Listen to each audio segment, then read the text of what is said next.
Caros irmãos, hoje nós vamos relembrar João Batista, que é denominado o precursor do Cristo. Na antiguidade, um rei que fosse viajar para lugares pouco percorridos do seu reino, ele enviava antes os precursores para prepararem o caminho, e fosse aterrando ou fosse aplainando o caminho, de modo que o viajor não encontrasse obstáculos e prosseguisse no seu rumo em perfeita segurança. Um precursor também precederia o Messias, o Cristo, preparando o povo para recebê-lo. Inclusive, o profeta Isaías falara sobre esse precursor. Voz do que clama no deserto, preparai o caminho do Senhor, endireitai as suas veredas. Como é que esse precursor poderia fazer isso? Nós lemos em Isaías: todo vale será aterrado, e nivelado todos os montes e outeiros, os caminhos tortuosos serão retificados, e os escabrosos aplanados. Mas o precursor do Cristo não ia preparar nenhum caminho material. Era o caminho espiritual. Simbolicamente, como é que ele faria isso? Esperançando os humildes, as pessoas que estavam desanimadas, entristecidas, coragem, bom ânimo, abatendo os orgulhosos, cabeça erguida, muitos senhores de si, abaixa essa crista, não é? Corrigindo os desviados fora do caminho e abrandando os agressivos. Era isso que o precursor do Cristo deveria fazer. João Batista foi esse precursor.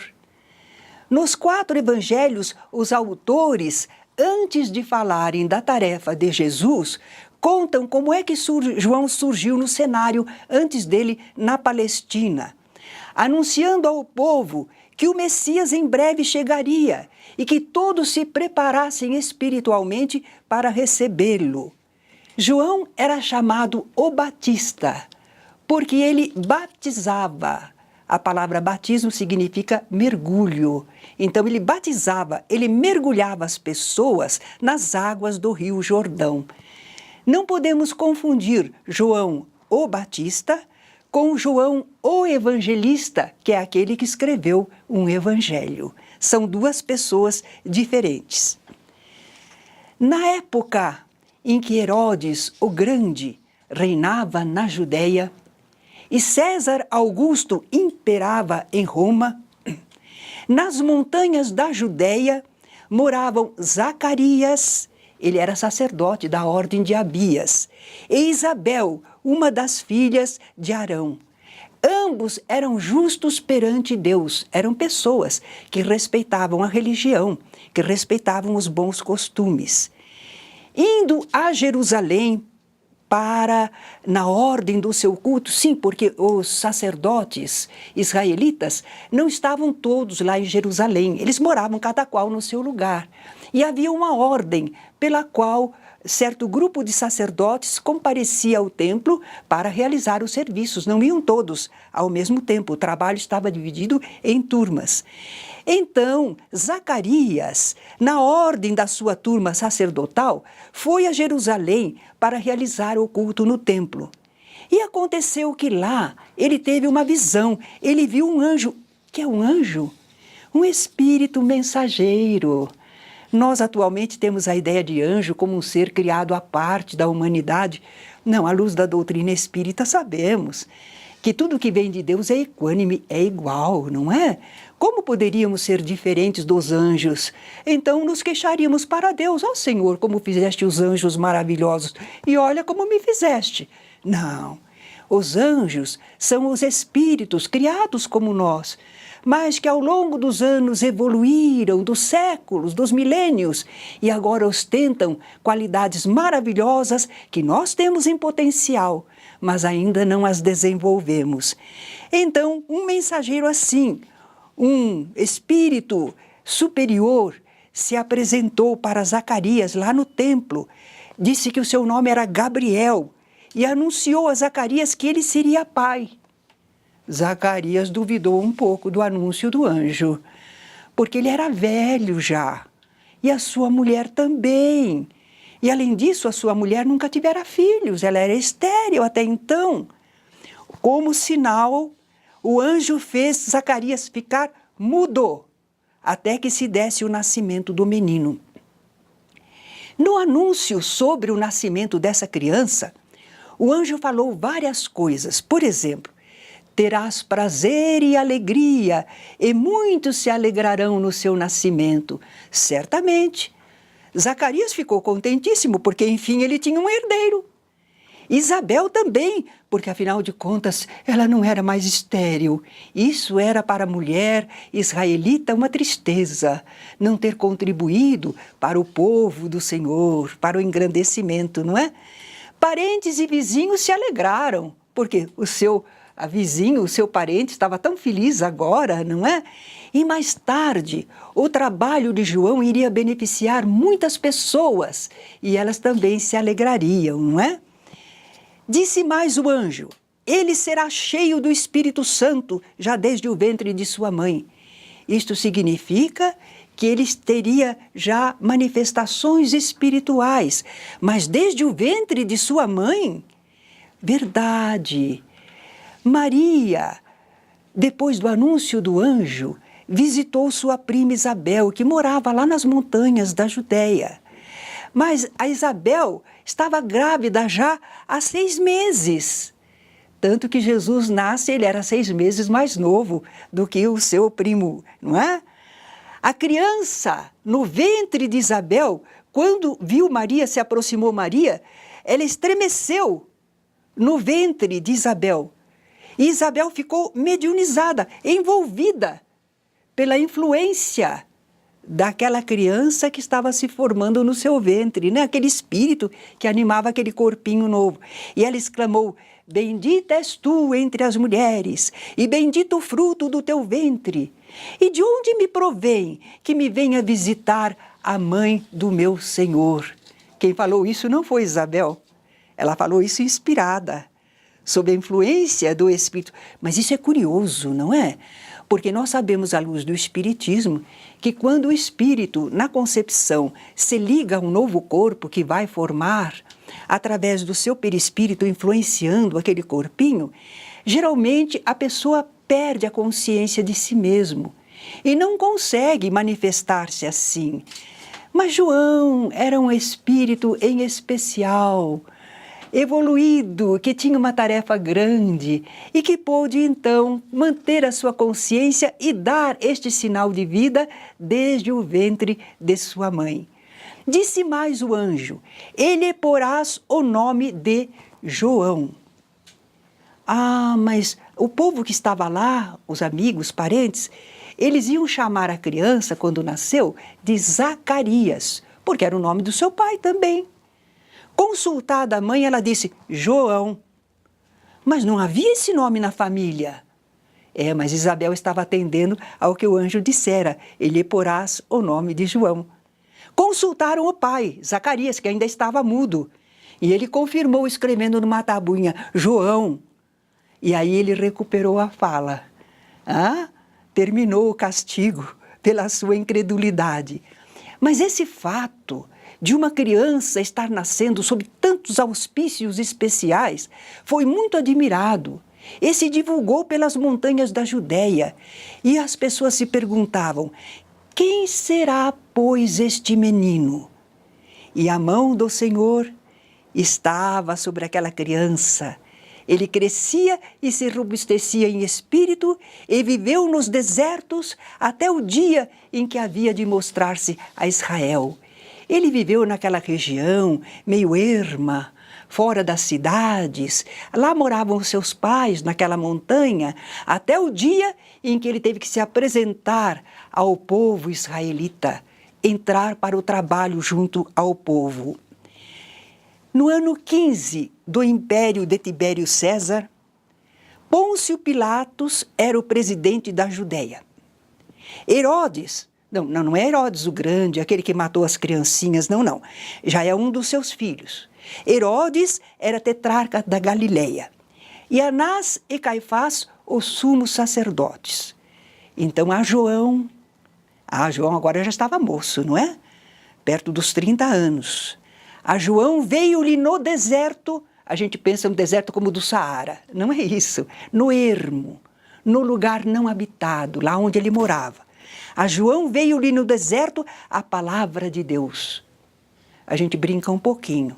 Vocês já viram assim nesses quadrinhos, história em quadrinho, né? Tem aquele balão assim e vem alguma coisa escrito. Será que veio assim, né? Uma palavra escrita para João? É um modo de dizer que João começou a ouvir mediunicamente.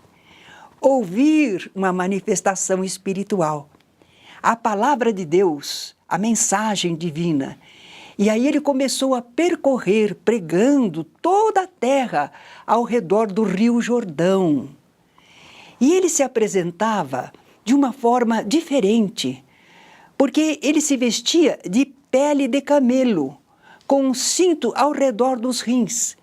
E de sua alimentação, ele comia gafanhotos e mel silvestre, quer dizer, uma alimentação muito frugal, muito sóbria. E o anjo havia anunciado que ele não beberia vinho nem bebida forte. E realmente, João não utilizava vinho nem bebida forte. Como é que ele pregava? Ele conclamava a todos: arrependei-vos, fazei penitência, porque é chegado o reino dos céus. Muitas pessoas se agrupavam para ouvi-lo. Correu a sua fama. Eles sempre estavam esperando o Messias, não é? Então chegou alguém falando como uma mensagem: o reino dos céus está chegando. Então muitas pessoas se aproximavam. E aqueles que atendiam ao seu convite de arrependimento, ele aplicava o batismo, o mergulho, que ele chamava de batismo do arrependimento. Mergulhar a pessoa no arrependimento para a remissão dos pecados. A água lava pecado? Simbolicamente, não é? Quer dizer que a pessoa se arrependia, queria se modificar. Então aquele mergulho dizia nova oportunidade de recuperação. Ao povo que indagava como deviam proceder para estar bem com Deus, João aconselhava: quem tiver 2 túnicas, reparta com o que não tem. E quem tiver alimentos, proceda da mesma maneira. Caridade, né? Fraternidade é a lei divina. Aos publicanos, quem eram os publicanos? Eram pessoas que aceitavam cobrar impostos dos romanos sobre os israelitas. O povo não gostava dos publicanos. Mas os publicanos também iam lá procurar orientação. Eles também eram israelitas, queriam ajuda. E João dizia: não peçais mais do que o que vos está ordenado. Para não explorar, não é, o povo. Eu acho que serve ainda hoje, não é? Para todos os que são fiscais, os que coletam impostos.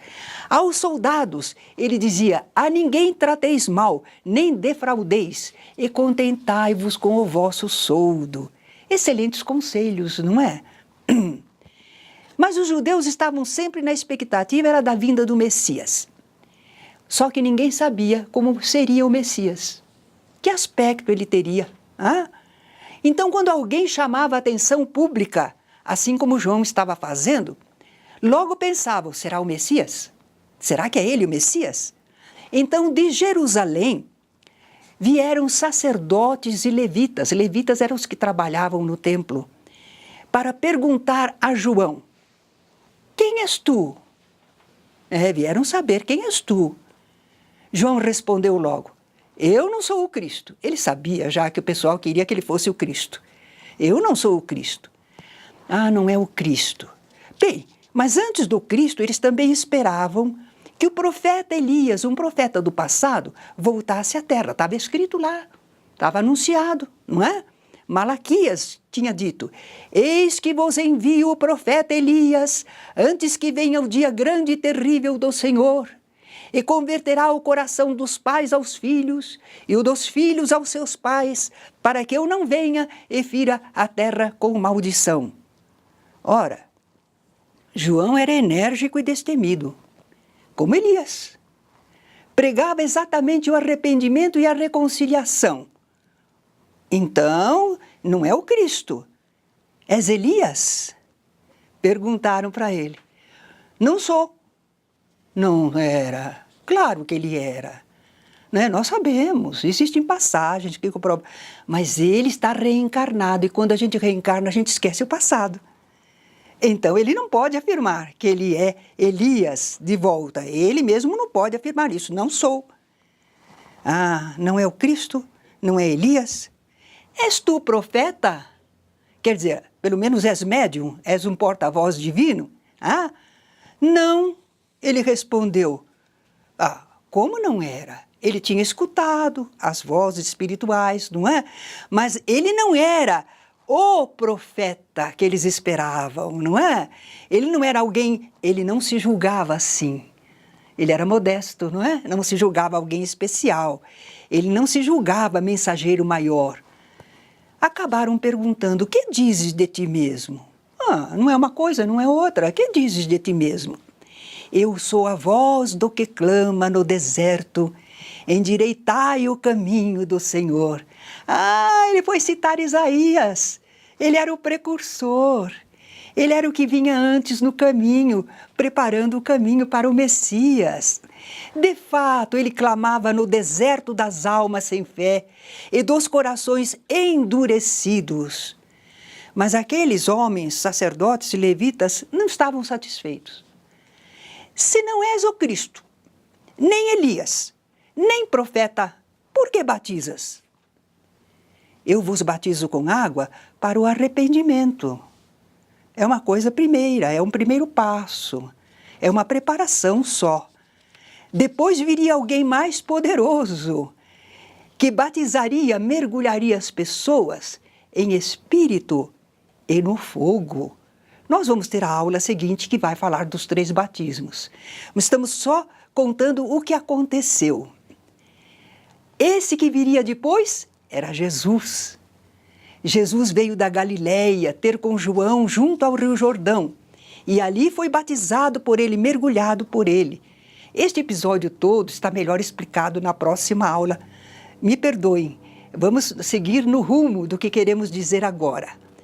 Depois que Jesus já saíra da água e estava orando, João teve uma visão. Ah, ele enxergou espiritualmente. Se lhe abriram os céus, é isso que significa. Os céus se abriram, o céu não abre, não é? O que aconteceu? Ele começou a enxergar espiritualmente. Não estava vendo o mundo material, estava enxergando espiritualmente. E viu o Espírito de Deus. Não, ele não viu Deus em pessoa, ninguém vê a Deus, não é? A inteligência suprema do universo, causa primeira de todas as coisas. Mas ele viu um Espírito de Deus, significa um bom espírito. Um espírito superior vindo da parte de Deus, descendo como pomba. Não apareceu pombinha branca nenhuma. O espírito, a manifestação espiritual é que foi como pomba, mansamente. Uma manifestação espiritual mansa, vindo sobre Jesus. E ouviu-se uma voz que dizia, este é o meu filho amado em quem me comprazo. Quer dizer que o anúncio de que Jesus era o Messias não foi João que deu. Foi feito pelo alto, nesta manifestação espiritual, não é? Mas João estivera aguardando esse sinal, porque ele não sabia quem era o Messias. Ele conhecia Jesus como seu primo, pessoa de bons costumes, mas ele não sabia que Jesus era o Messias. Mas a partir desse momento, depois dessa manifestação espiritual, aí ele testemunhava. Eis o Cordeiro de Deus que tira o pecado do mundo. Porque Jesus tinha uma tarefa em que se sacrificaria para que a humanidade pudesse conhecer a verdade e sair do erro, não é? Mas Jesus ainda não se manifestara abertamente. Foi testemunhado por João. Mas Jesus ainda não produzira fenômenos. Mas bastou a indicação do Batista para que muitas pessoas começassem a seguir Jesus. Inclusive alguns discípulos de João, é claro. Imaginem, eu tenho um mestre que eu respeito e admiro, Mas o meu mestre diz, aquele é que é importante, ele que sabe das coisas. Quer que eu faça? Obrigado, mestre, mas eu vou atrás dele, claro. Foi assim que fizeram alguns. E houve quem quisesse reclamar, porque o povo estava indo ter com Jesus em maior número do que com João Batista. Mas o próprio João Batista explicou, é necessário que ele cresça e eu diminua. A tarefa dele foi apresentar. Ele não era o Cristo, não era o Messias, não é? A missão do precursor terminara. João prosseguia sua vida normalmente. Só que, de público e agressivamente, ele condenou Herodes. Porque Herodes tomara como esposa Herodíades, mulher de seu irmão Filipe. Isso era adultério. Não podia haver adultério segundo o decálogo, não é? E João, então, muito corajoso, publicamente comentou o fato e disse que não era certo. Acabou preso, é claro, não é? Obviamente. Herodíades queria matá-lo, mas Herodes ainda respeitava João, mandou prender, mas o conservava em segurança. Ao saber que João fora preso, Jesus voltou para a Galileia, porque eles estavam na Judéia, Galileia, outra região lá adiante, não é? Jesus voltou para a Galileia e começou a pregar como? Como é que Jesus começou a pregar? Com as mesmas palavras que João usava. Arrependei-vos, porque é chegado o reino dos céus. E nós percebemos aí uma simbólica passagem da tocha do ideal, das mãos de João para as mãos de Jesus. O ideal não cai ao solo, não morre, segue adiante, não é? Jesus começou a pregar e a curar, afastando espíritos obsessores, realizando muitos outros fenômenos. Da prisão, João mandou 2 discípulos deles terem com Jesus e perguntar, és tu quem havia de vir ou esperamos outro? Não tem lógica essa pergunta de João, tem? Ele já soubera que Jesus era o Cristo, ele tinha anunciado para todo mundo. Como é que ele manda essa pergunta? Porque os discípulos deles não sabem. E João sabe que em breve ele vai ser sacrificado. E os seus discípulos como ficam? Desarvorados, sem líder. Então ele faz essa pergunta e manda para Jesus. Jesus entendeu a mensagem, porque em resposta Jesus não deu a resposta com palavras. Ele começou a testar a sua missão com fatos. Produziu vários fenômenos, curou pessoas. E aí mandou aqueles discípulos irem contar a João o que é que eles tinham visto. Quer dizer que agora, se desencarnasse João o Batista, aqueles discípulos já saberiam a quem seguir. Já tinham presenciado, né, a capacidade de Jesus. Quando os discípulos de João partiram, Jesus começou a falar ao povo sobre João. Que saístes a ver no deserto? Sim, porque aquele povo, antes de Jesus, eles tinham ido lá naquela região erma para ver João. Que saístes a ver no deserto? Um caniço agitado pelo vento? Não, João não era alguém assim, João era firme, enérgico, não era um caniço agitado pelo vento, não é? Que saístes a ver? Um homem vestido de roupas finas? Os que se vestem bem e vivem no luxo assistem nos palácios dos reis. João se vestia com pele de camelo e um cinto de couro ao redor, né? Então não é. Sim, que saístes a ver? Um profeta? Sim, eu vos digo, Jesus está confirmando a mediunidade de João, que ele é um porta-voz espiritual, e muito mais que profeta. Jesus vai lembrar Malaquias, confirmar a missão de João como precursor, que viera lhe preparar o caminho. E finalmente Jesus faz uma afirmativa linda, dentre os nascidos de mulher, não há maior do que João. Interessante essa afirmativa. Minha mãe gostava muito desse trecho, não é? Entre os nascidos de mulher, aqui na Terra que a gente nasce assim, não é? Pode ser que outros povos, outros mundos, sejam diferentes as formas para estabelecer um novo corpo, não é? Mas aqui na Terra a gente nasce de mulher. Então, dos que fizeram a evolução na Terra, na humanidade terrena, não existe maior, há 2000 anos atrás, do que era João Batista. Porque João Batista tinha grandes qualidades como ser humano, desenvolvidas, capacidades espirituais. Não quer dizer que ele fosse o único, poderia haver outros, mas maior do que ele não. Jesus, porém, vai complementar, porém o menor no reino dos céus é maior do que ele. Porque Jesus vinha do alto, não é? E modestamente, mesmo que fosse o menor na grande comunidade espiritual, ele era maior que João. Interessante essas passagens da Bíblia, não é? Bem, reparem que João sempre falou de Jesus com respeito e submissão. E Jesus sempre exaltou a tarefa de João. 2 trabalhadores da seara se respeitando, se apoiando. Deveria ser assim na seara das pessoas que seguem o Evangelho, não é? Entre os espíritas também, não é? Se reconhecerem e se apoiarem. Às vezes há alguma diferença no modo de agir, não tem importância. Por exemplo, entre Jesus e João havia diferenças. João batizava e os seus discípulos jejuavam, eram costumes. Mas Jesus não batizava, não batizou ninguém. E os seus discípulos também não jejuavam. E daí? Não importava. Estavam ambos na seara e produzindo uma tarefa, não é? Jesus afirmou também: todos os profetas e a lei profetizaram até João. Porque lembram que eles seguiam a lei e os profetas? Todos os profetas e a lei profetizaram até João. Desde os dias de João Batista até agora, o reino dos céus é tomado por esforço, começou uma nova era. A partir de João e a chegada de Jesus, começa uma nova era. Aquele povo estava acostumado a seguir o que estava falado pelos profetas, o que estava escrito na lei. Agora, o reino dos céus é tomado por esforço, e os que se esforçam se apoderam dele. Quer dizer, agora você entende certo e errado. Se quiser seguir o certo, você se esforça para isso. Modificou. Agora nós não estamos seguindo mais ordenações antigas.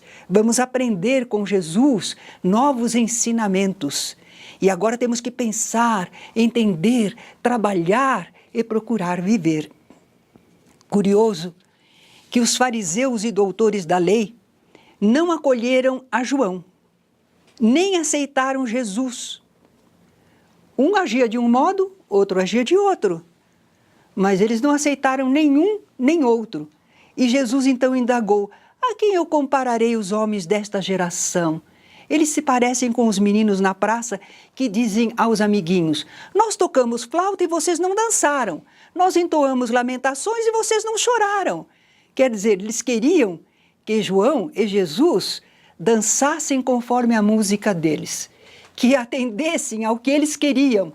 E não era assim, não é? Jesus, então, comenta desta maneira: ao ser decapitado por Herodes, sim, finalmente ele foi decapitado, João resgatou o seu erro de uma encarnação anterior. Porque quando ele estivera na terra como Elias, aquela reencarnação, ele mandara degolar 400 sacerdotes de Baal. Ele naturalmente não o fizera por mal. Ele queria eliminar o erro. Então pensou que matando as pessoas tiraria o erro de sobre a terra. Não, nós temos que combater o erro, mas não as criaturas, não é? Então ele resgatou o seu erro de encarnação anterior. Após a morte de João, os judeus que não sabiam direito como é que uma pessoa pode reaparecer, ressurgir depois de morta, começaram a pensar que o espírito de João é que estaria fazendo tantos e tais fenômenos através de Jesus, porque depois de João, Jesus começou as tarefas. E eles então achavam: João está de volta. Através de Jesus, eles não entendiam bem, mas eles achavam que podia ser. Mas Herodes comentou: a João mandei degolar. Quem é, pois, este de quem ouço tais coisas. Herodes não era bondoso, mas era inteligente, não é? Então ele percebeu, não pode ser, não é? Esse é outro. O verdadeiro ressurgimento espiritual de João, sim, porque João ressurgiu, ele não morreu com o corpo. Como é que a gente pode saber? Na transfiguração, quando Jesus orando se transfigura, resplendente, e materializados ao lado dele aparecem Elias e Moisés, dois grandes vultos do passado, dois mortos. Jesus está conversando com os mortos, diz que não pode. Jesus, o nosso mestre, está dando demonstração, não é? Então lá estão Moisés e Elias conversando com Jesus sobre os acontecimentos próximos em Jerusalém. Vai ser o aprisionamento e sacrifício de Jesus, não é? E quando terminou essa visão, terminou aquela cena de efeitos físicos, os apóstolos ficaram intrigados, porque eles tinham visto Elias. Olha lá Elias no mundo espiritual. Mas as profecias não diziam que Elias tinha que voltar antes do Messias? Jesus era o Messias, já estava aqui. Mas Elias ainda estava no plano espiritual. Como é que é isso? Eles, intrigados, perguntaram a Jesus e Jesus esclareceu. Elias já veio e não o reconheceram e o trataram como lhes aprouve. Diz lá o Evangelho que os discípulos entenderam que ele lhes falara de João Batista. Claro! Quem é que tinha vindo como Elias antes de Jesus para anunciá-lo, como estava falado nas profecias? Mas o pessoal não reconheceu, porque era um outro corpo. O espírito é o mesmo, mas o corpo é novo. E as pessoas então não o reconheceram e sacrificaram João. Jesus ainda por várias vezes se referiu a João e sua tarefa. Olha o que Jesus falou. Ele deu testemunho da verdade. Era a candeia que ardia e iluminava. E vós quisestes alegrar-vos por um pouco de tempo com a sua luz. Presenças espirituais, esclarecedoras, luminosas, não é? Quando no templo os sacerdotes escribas perguntaram a ele com que autoridade ele expulsava os vendilhões do templo, Jesus também vai usar a figura de João. Eu também vos farei uma pergunta. Se me responderdes, também eu vos direi com que autoridade faço estas coisas. E Jesus lançou a pergunta. De onde era o batismo de João? Do céu ou dos homens? E eles confabularam entre si para ver o que iam responder. Se dissermos do céu, o batismo de João era do céu, ele nos dirá, então por que não acreditastes nele? Se dissermos é dos homens o batismo de João, e é para temer o povo, porque todos consideram João como profeta. Sabe o que eles responderam? Não sabemos. Saíram pela tangente. E Jesus então aproveitou para dizer, nem eu vos digo com que autoridade faço estas coisas. A missão de João Batista foi grandiosa, importante, e o povo judeu atestava isso quando comentava. Na verdade, João não fez sinal algum. É verdade, porque geralmente eles esperavam dos profetas, dos porta-vozes, que fizessem algum sinal, fenômenos extraordinários. Mas João, nesta encarnação, não era mais médium de efeitos físicos, como fora na encarnação como Elias. Então, ele não produziu fenômenos. Ele conseguiu ver e ouvir os espíritos, que eram importante e necessário para a sua tarefa. Mas ele não produziu mais efeitos físicos. Eu acho que ele dizia assim, não, essa mediunidade é muito perigosa, não é? Eu não soube me comportar, é melhor nada. Vidência e audição já estão suficientes. O povo continuava dizendo, João não fez sinal algum. Mas tudo quanto João disse deste a respeito de Jesus era verdade. E muitos creram em Jesus por causa do testemunho de João Batista. Não fora exatamente para isso que João viera ao mundo? Para anunciar Jesus ao povo? fazendo que o reconhecessem como o Messias prometido? Ele o fizera. Então, a sua missão estava cumprida. Obrigada.